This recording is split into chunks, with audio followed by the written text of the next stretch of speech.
In the American Wild West, cowboys spent long days in the saddle, which could leave them too sore to ride off into the sunset. And that led to the development of the Western saddle. Large and sturdy, this saddle was modeled on the type used by Spanish conquistadors, and it made chasing cows a less painful experience.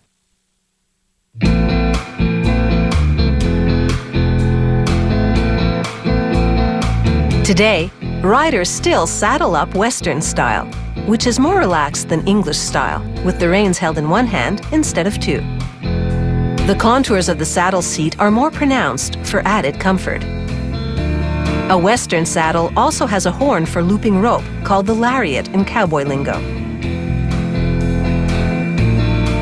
It starts with the saddle tree, made from laminated wood covered in sections of rawhide. An artisan cuts out the saddle skirt and other components using a hydraulic press. He cuts the saddle seat by hand with this tool called a head knife. The seat gets special attention because it's being custom made for a particular horse.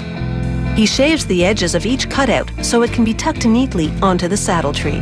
The technique is called skiving.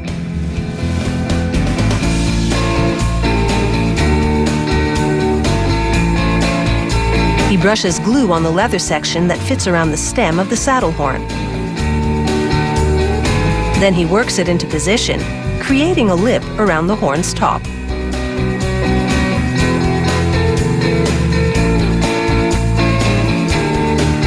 He presses the horn cap onto the leather rim top, then crimps the edges together.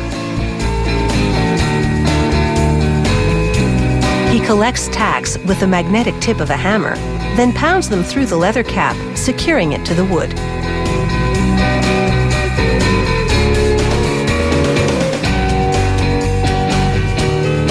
A thick leather cutout hides the nail heads.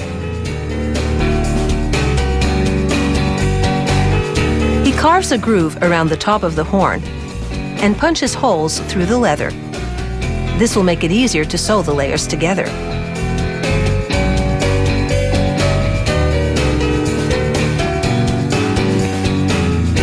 He uses two needles to interlock the stitches. This secures the cap and gives the saddle horn a tailored look. To complete the horn, the saddle maker trims away excess leather with a special forked blade. Now, the artisan builds up sections of the saddle tree with strategically placed strips of leather. He skives away some leather to improve the form. Then he places a leather-backed piece of tin over the built-up areas and nails it down. This part will add strength to the seat.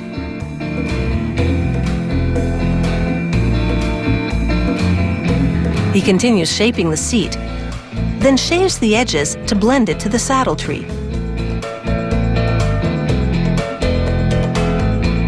The seat area gets one last leather buildup and some intensive skiving and sanding. Next, he glues and nails leather around the base of the horn, an area called the swells. He then applies leather to the back of the seat, called the cantle. After cutting away surplus leather, the artisan uses this edging tool to trim the skirt. This makes it smooth, so it won't chafe the horse or the rider.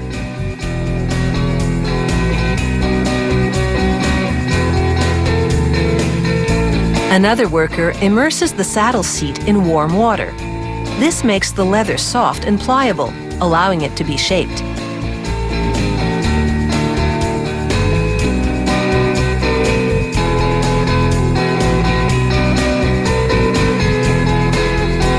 He drapes the seat around the built-up saddle tree and straps it down. As it dries, it hardens into the shape of the tree. He shapes the back section of the seat separately and pins the wet leather to dry to the form. Then he glues the whole seat to the saddle tree. But there's much more to be done before it's ready for ranch duty, so stay tuned.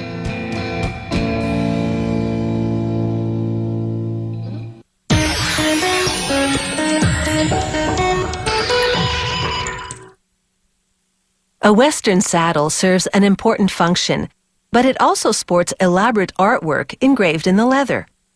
This custom goes back to the Wild West, when a saddle was a status symbol, and ornate art and decorative silver signified that a cowboy was riding high.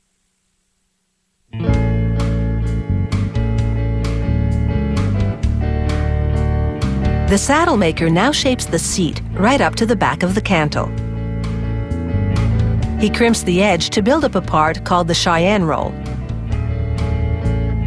He maps out its precise dimensions with a compass, then trims the part following his scratch line.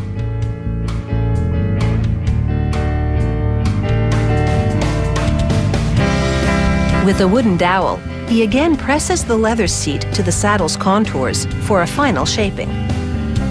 He sews through 4 layers of leather to finish off the Cheyenne roll.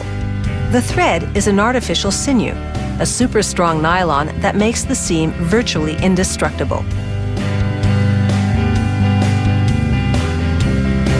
The focus now moves to the leather saddle skirts as an artist engraves a floral design. The artist uses a wide range of tools with expertise, like this one called a backgrounder, which he uses to carve recesses around the design.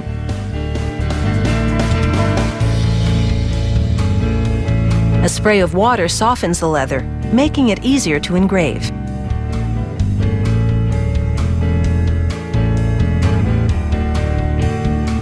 Next, he installs metal plates on either side of each skirt. They're part of the saddle rigging, which will be used to secure the saddle to the horse. So it's crucial that these plates be firmly entrenched in the leather.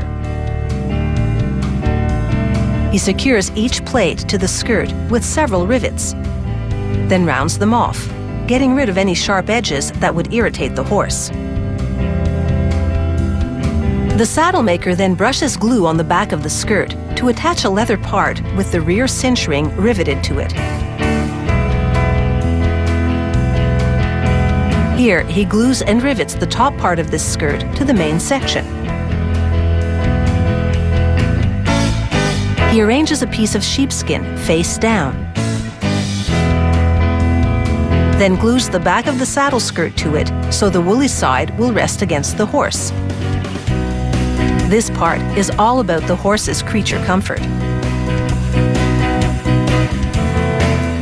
The saddle maker sews the skirt onto the sheepskin, using a machine with a heavy-duty needle.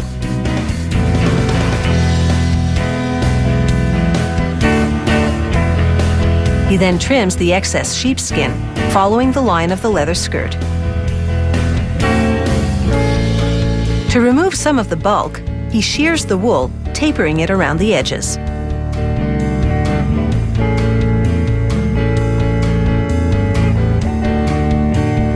Next, he braids leather lace into a tight weave called latigo lace. It ties both halves of the skirt together and will later be used to fasten the skirt to the saddle. He pulls the lace under the weave to secure it.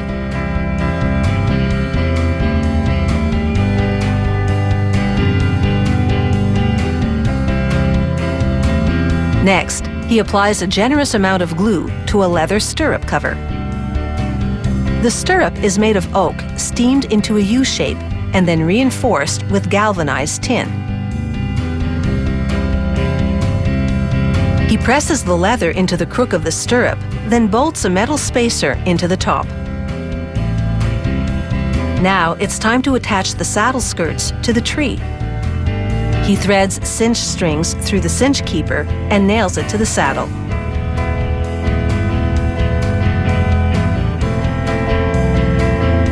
Another worker now rubs special oil into this Western saddle to add color to the leather and preserve it. The oiling also exposes the grain of the leather and highlights the engraved designs. From start to finish, this Western saddle has taken 40 hours to make, but the modern cowboy should get plenty of mileage out of it.